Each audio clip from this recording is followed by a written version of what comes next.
Dans le cadre de la semaine de la sécurité routière, les services de police du commissariat de Carcassonne ont voulu rappeler les mesures répressives mises en place depuis le 15 mai dernier par la préfecture de l'Aude en application de la loi sur les mobilités, à savoir la mise en fourrière du véhicule en cas de délit routier, que l'auteur soit multirécidiviste ou primo-délinquant. La plupart de ces délits étant notamment les conduites en état d'alcoolémie ou après avoir fait usage de stupéfiants.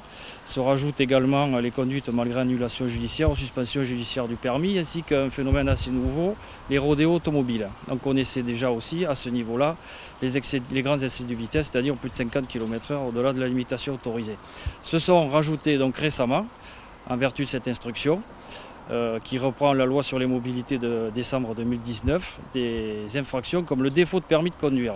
On n'avait pas cet outil précédemment qui nous met de mettre immédiatement en fourrière ces véhicules-là.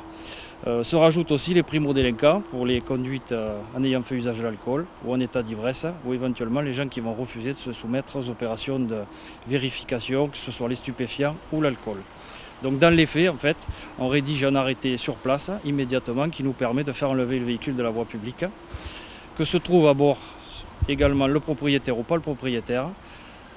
Les suites qui sont données, on donne immédiatement un avis au procureur de la République qui peut décider à maintenir cette immobilisation jusqu'à ce que la date d'audience juge le mis en cause. Ce qu'il faut savoir, ce qui a changé, ce qui n'était pas le cas avant, quand vous prêtiez un véhicule, vous étiez en droit de le récupérer quasi immédiatement quand vous le réclamiez.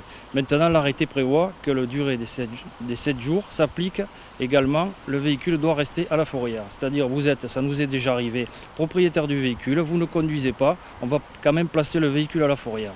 Donc ce qu'il faut se dire, c'est que si vous prêtez votre véhicule à n'importe qui, il faut s'attendre à ne plus pouvoir le récupérer d'ici 7 jours. Une mise en fourrière que le contrevenant devra évidemment payer, en plus des éventuelles amendes, à hauteur de 120 € pour l'enlèvement du véhicule, auquel il faut ajouter 6,36 € par jour de gardiennage, soit environ 165 € la semaine. Depuis la mise en place de ce dispositif, 15 véhicules ont fait l'objet de mise en fourrière administrative, une sanction dissuasive selon le patron de la fourrière municipale. Les personnes sont surprises du fait qu'on leur prenne leur véhicule et qu'ils ne pourront pas le récupérer dans un délai de 7 jours. Voilà, donc les gens ne s'y attendaient pas. Oui, je pense qu'il y a un effet dissuasif. Des mesures radicales qui ont pour objectif de réduire l'accidentologie dans un département où le nombre d'accidents mortels a augmenté de manière préoccupante ces dernières semaines. Il y a eu 5 tués sur les routes audoises rien que sur le mois de juin, portant à 12 le nombre de victimes depuis le début de l'année.